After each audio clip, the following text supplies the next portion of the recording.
have a wife? Yeah. Her name is Apex Legends. はい、どうもまとぺです。ということで今日はスプリット2プレイオフ直前ということで NA 選手のインタビュー動画になります。一応今日含めて3本投稿予定で、まずは1人目、モンスーンですね。コンプレックシティの選手になります。最近でいくとかなりショットガン、マスティフを持って暴れ回っているイメージですけれども、インタビュー自体はシーズン22のアップデートが来る前に行いました。とある質問についてめちゃくちゃ熱弁してくれたんで、そこがちょっと面白かったんですけれども、そのあたりも含めてご覧になってください。ほんじゃまた次の動画で。Perfect. Well, on my team right now, I'm the in-game leader. I'm also half the fragger as well. So I get a lot of kills too, but Lou is the main fragger, so he goes forward and does everything at the front line for us and with me. And Kim is kind of the support in the anchor role, and it's kind of always been like that for a long time. So yeah, I've been the IGL for my team since the game came out, essentially. And how fast we are in the playstyle kind of depends on the POIs we get since the new draft system came up. So we kind of adapt to what we need to based on the zone in our POI. I think the thing that makes us stand out is my IGL style. I'm very zone oriented and I can see many different ways to play the game, but typically I like to do whatever the whole team likes to do, as well as my gun combination. You know, I'm the Bangalore and I'm the IGL and I play forward. But I like to use a lot of sniper rifles right now, so having those sniper rifles kind of enable me on different angles and pressures and allow me to pick up kills and do basically more than what I can on ARs, essentially. So I think that stands out the most, other than team dynamic, you know, with Kim, Lou, and I.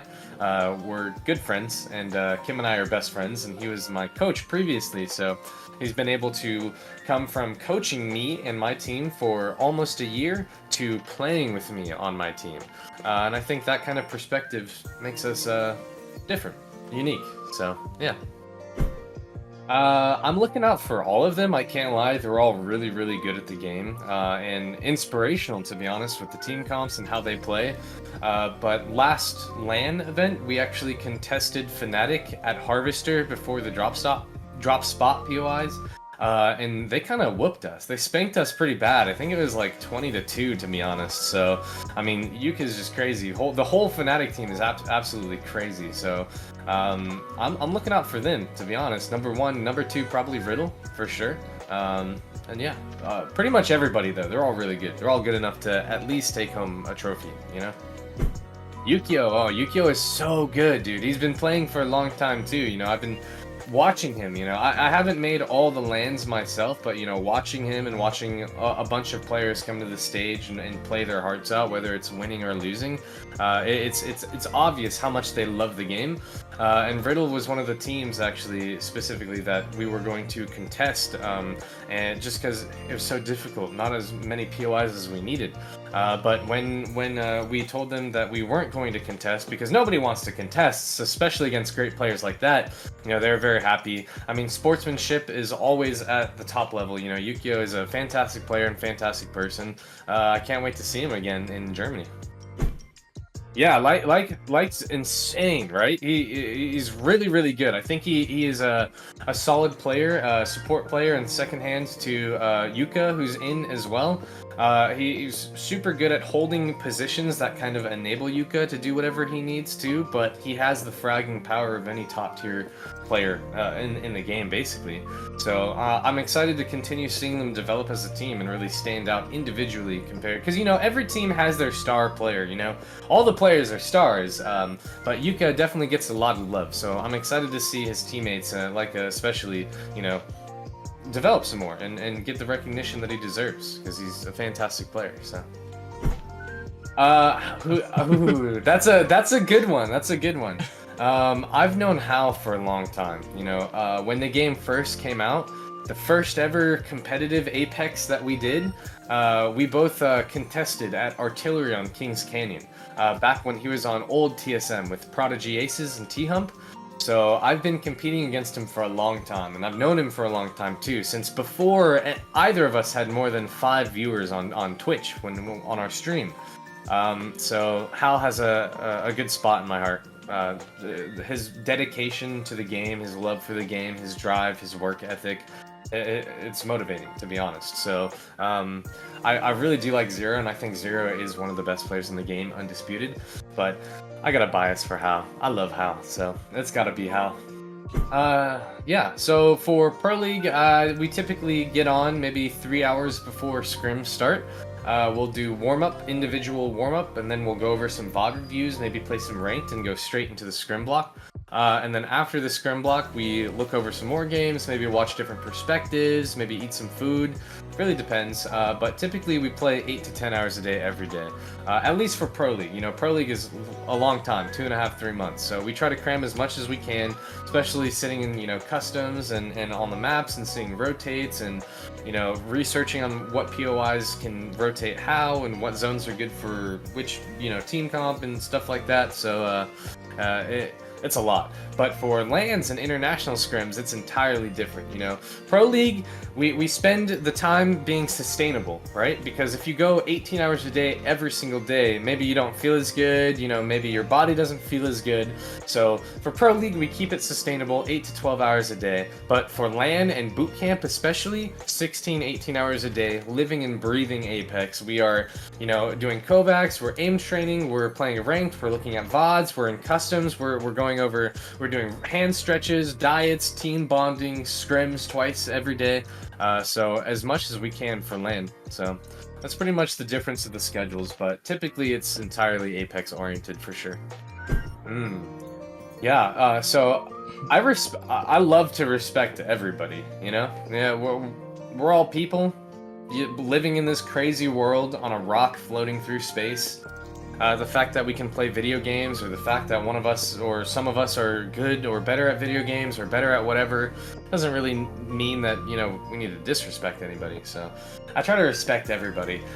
But I think the most person I respect is probably my older sister. That's not outside my family, but I just gotta shout her out too. She is just like my biggest hope and inspiration growing up entirely. Otherwise, outside of Apex, or outside of my family, sorry, in Apex, you know, I respect Hal. I really respect Kimchi, my teammate, because he shows up every day and wants it. And he wants to get better and tries his absolute best. Man, whole lists, way too many people. Everybody. I can take time to go over every single person with how much respect I have for him. I can't lie. So that's kind of a hard question. Thank you. It's not a good question, right? Yeah. No, it's good. It's good. It's just hard. Okay. I love everybody. So yeah. Thank you. My favorite weapon, I think number one has to be the Peacekeeper. You know, for the first 3 years of Apex Legends, I only played Peacekeeper. That was like, you know, now I play Sentinel and people know me for Sentinel, but for the first 3 years it was Peacekeeper. I think I have like 50,000 kills on it just in pubs, so that's just on that. But second, I have to go with Sentinel right now, and overall, to be honest, because I just love it, you know? I'm not the greatest at SMGs, so being able to like use my precision and my aim to be able to like do as much damage and create opening and maybe turn the tide of a fight is really important to me, right? Because I love making plays. I love chaos and I love making plays. So Sentinel headshots and Peacekeeper shots, 100 pluses, they essentially change everything. So those have to be my top 2 guns, but Peacekeeper has to be number 1. So, and I'm excited for this next season because they're buffing shotguns, Mastiff and Peacekeeper. So coming for Yuka's title. Yuka's best Peacekeeper, but wait, I'm gonna practice. Yeah. So yeah, so I love rain. Growing up in a state called Arizona in the United States, we get something called monsoon season, and it's essentially 4 months out of the year where, you know, it's perfectly sunny sky, right? No cloud, only one cloud in sight, all the way over there, right? And within 10-15 minutes, it'll be over your head, and it's just raining so much, like insane rain, like you can't see past, I don't know, 10 meters in front of you. and hail, the size of golf balls, massive hail too. And so growing up, I remember sitting out on the porch of my house and eating good food that we cooked with my family and watching the rain happen. And in Arizona specifically, it's a desert. So there's a lot of plants out there. There's one plant that where if the rain hits it, it smells super like, I don't know, dirt. I don't know, wet dirt, which is weird to say, but it has a soft spot in my heart. So when I started playing Overwatch maybe 7-8 years ago, I wanted to name myself something that I really liked, and Monsoon. So yeah, love rain. Man, see, this is exciting. This excites me. Well, I love all food, but I love Japanese food the most, right? Because of such a wholesome tie to the ocean. I feel like Japanese cuisine in particular kind of illuminates and really showcases the ingredient for what it is and not so much processing, In America, you go to the store, you pick up cheese and then you peel it off and then it's fine. I mean, yeah, you have that too in Japan and everywhere for that matter, but the standard of processing for food is a little bit different in Japan, especially in Japanese cuisine, compared to like Western cuisines, even French cuisine, even German cuisine. So I really love fish and I really love the ocean and I really love seafood, and it kind of revolves around that. But before Apex, I worked in a lot of restaurants, and the first restaurant that I worked at was actually a sushi restaurant. So I worked as a server for about 5 months, and then I fell in love with the food. So then I begged them to teach me how to make sushi. So they taught me how to make sushi, and I made a lot of sushi and hibachi as well, and pretty much everything Japanese cuisine. And seeing the process of the fish and how you handle the fish and how you serve the fish and how you treat the fish and how you treat your knives and your people and the culture of the food is something that imprinted on me substantially, like a lot. So I love sushi a lot. That's like my favorite food. In fact, I'm gonna go downstairs after this and fillet and cut up some anchovies and some fish that I caught because I went fishing yesterday out in the ocean over here in California. So I'm gonna go do that. But shabu shabu and hot pot specifically, I love hot pot. Okay, I love hot pot. I have my own slicer, my big slicer, so I slice meat and I get all the vegetables. I've had a lot of different kinds of hot pots, but I love shabu shabu in particular because of the ingredients, right? So shabu shabu, swish swish, So I cut my meat very, very thin. Typically when you go to hot pot places, it's cut at a 1 on a deli slicer, right? So like the numbers dictates how thick the meat is when you slice it, right? So when you go to hot pot places or Korean barbecue places or any Japanese barbecue places, it's usually cut at a 1 or a 2, right? Which is about that thick, right? Me, I cut it at a 0.1. So it's so thin, you hold it up, I can see you through it, right? And so that's why I'm paying homage more to the shabu shabu swish swish, because I'm not leaving it in there for too much. I'm swishing and getting the best cook and the best bite of food, essentially. But I also love all the ingredients for shabu shabu in particular, the vegetables, I love the pumpkin, I love the spinach, the mushrooms, enoki and shiitakes and all of that. So good. As well as the soup broths, right? Because hot pot has a lot, okay? Hot pot is comprised of so many different facets of food, It's kind of like ramen, Ramen has like the oil, the tare, and then the broth, right? But hot pot has, the broth, but the rice and the sauces, and then the vegetables, and then the proteins and stuff, and so you can pretty much do anything with it. But for the broth in particular, I love Japanese broths. Tonkatsu is my favorite. I make it at home, actually. I make a big batch, right? A huge pot, okay? And then I freeze it, and every time I want hot pot, I take it out and I use that, and that's my favorite, So, we'll do the scallions and do the garlic and do the togarashi and all that stuff, the sesame oil, tenkatsu, and then, I have my ponzu that I make at home. I make my own ponzu too, which is the best sauce for hot pot, hands down. So I'm kind of going on and on at this point, but there's a million reasons why I love Japanese cuisine and shabu shabu in particular. Those are just a few. Thank you. So I've had authentic Japanese food. So I live here in San Jose, California. And San Jose, California is actually the first place that Japanese came to the United States. and set up here. So we have a very, very strong cultural connection and heritage to Japanese culture in general here in the Bay Area of California. And because of that, you know, I know a lot of Japanese fish people, and I know a lot of Japanese restaurants and markets and stuff like that. And I absolutely love them. So I have had authentic Japanese food, and it makes me love it even more. I've never been yet, but actually before I started playing Apex and video games in general, when I was working in restaurants in the sushi restaurant, I had a plan. And the plan was that I was going to travel and live in Japan for 2 to 3 years to study food more, right? This is before games, before everything. And I was going to do that by working in a hotel. Marriott, because they have hotels over there in Japan too.